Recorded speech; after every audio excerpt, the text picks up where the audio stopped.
Quando você pensa em ambientes extremos, o que vem na sua mente? Pode ser que você pense em rios e lava, a desolação de outros planetas ou as temperaturas congelantes do Ártico. Mas e se eu dissesse que no nosso próprio continente existem condições assim? Talvez você já tenha ouvido falar das regiões dos Andes Centrais e da Patagônia como destinos turísticos, mas esses lugares possuem algumas das condições meteorológicas e hidrológicas mais extremas do planeta, além de contarem com a presença de vulcanismo ativo, seja nos últimos milhares de anos ou nesse exato momento. Rajadas de vento de centenas de quilômetros por hora, regiões onde não cai uma só gota de chuva o ano todo, lagos com salinidade muitas vezes maior que a água marinha e fontes de água escaldante chegando na superfície fazem parte desses cenários. Mas isso não impede a presença de formas de vida muito particulares, que, junto de processos químicos, formam estruturas chamadas de microbialitos.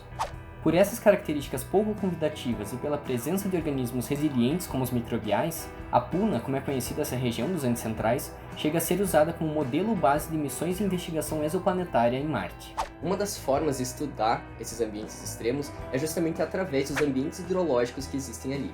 Os rios, lagos, nascentes e fluidos aquecidos pelo vulcanismo desses locais refletem diretamente como são essas condições extremas.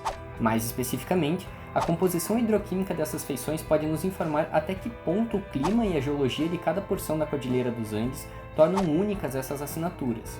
Por exemplo, será que a hidroquímica dos Andes Centrais é muito diferente da encontrada na Patagônia?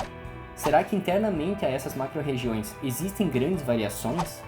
Ou ainda, seria o ambiente hidrológico mais relevante que o contexto regional para as assinaturas químicas? São essas perguntas que os pesquisadores do Laboratório de Pesquisas Hidrogeológicas da Universidade Federal do Paraná, junto, é claro, do Laboratório de Análise de Minerais e Rochas, tentaram responder. 6 regiões da Cordilheira dos Andes foram escolhidas para os estudos da equipe, metade nos Andes Centrais e metade na Patagônia. Ao longo de 2017 a 2020, foram coletadas, analisadas e interpretadas amostras de água dos ambientes hidrológicos dessas regiões, como rios, nascentes, lagos e os exutórios de fluidos hidrotermais, os ventes. Foram medidos parâmetros como temperatura, salinidade e concentrações de cálcio, sódio, bicarbonato e cloreto, além de uma série de outros compostos iônicos. Assim, foi possível descobrir não só o quão concentrado cada local é em cada parâmetro, mas como eles predominam relativamente em cada amostra. E, para a interpretação desses dados, chegamos até a desenvolver um programa próprio do laboratório. Primeiro, o que nós descobrimos é que os corpos hídricos da Puna são, em geral, mais salinos que os da Patagônia. Além disso, a composição deles é diferente, tendo mais sódio e cloreto na Puna e mais bicarbonato na Patagônia. Também ficou clara a influência das diferentes composições vulcânicas nas assinaturas das águas superficiais, assim como a importância da ausência de vulcanismo em algumas áreas e feições. Por exemplo, em regiões com vulcanismo rico em sílica, as águas são ricas em sílica. Já em locais com vulcanismo rico em elementos como sódio e potássio, as águas também são enriquecidas nesses elementos.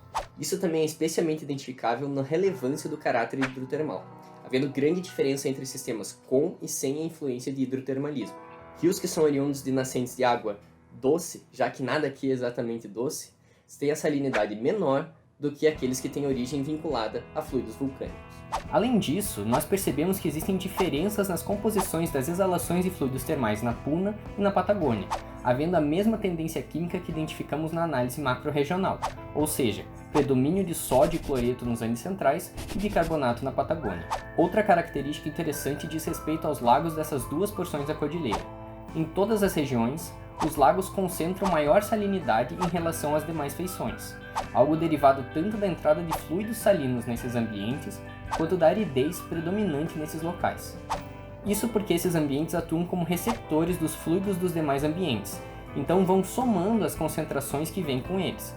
E, como nessas regiões evapora mais do que chove, a água vai embora, mas os sais dissolvidos não, tornando os lagos cada vez mais concentrados.